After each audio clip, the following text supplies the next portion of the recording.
This is Harris's Ferry. John Harris was born in England, in Yorkshire, in 1673. He was a Welshman. He came to Philadelphia. His total wealth was about $80.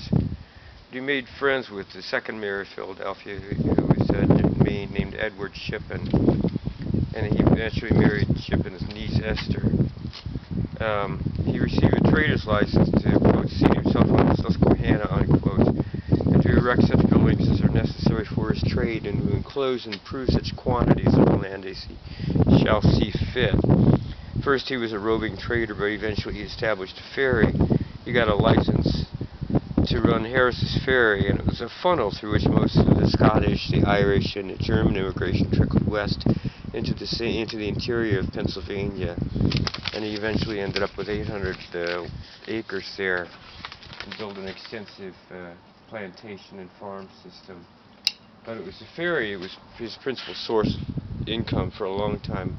What they did was they first sent a man out with a rope and a canoe, and he rowed across the Susquehanna from the eastern to the western shore, and they used the rope to haul across the long cable.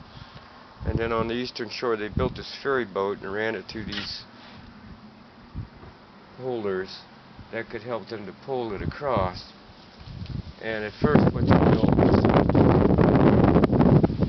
a dock on the western side and a sort of a drawbridge affair on the ferry, so that when they got to the western side they could lower the drawbridge, and then they could unload more and more stuff, timber, ammunition, bullets, axes, nails, hammers, tools, all the stuff that they would need on the opposite shore to help them on with their construction.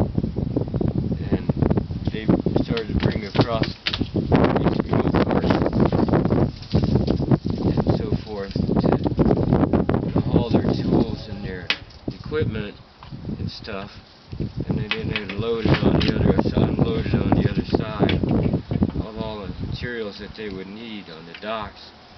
They'd bring along about 12 guys on the first trips because it was fairly dangerous, although they established good relations with the Indians, but it was always better to be safe than sorry, so they'd set themselves with an equalizer.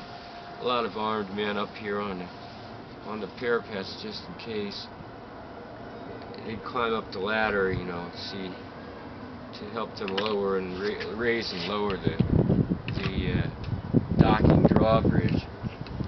They had these big oars that they would, on the upstream side of the river, that helped them pull and push their way across. And Harris himself had his own little hut on board that he'd use. Here he is, he's been out hunting.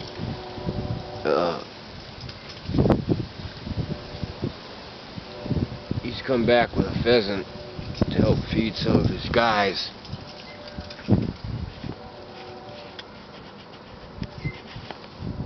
And they'd put the strongest and the burliest guys here on the oars. These are all period piece fellows from the 1760s, about the time of the French and Indian Wars. I hope that's coming through. Yeah, and so that when the people would cross the river, they could see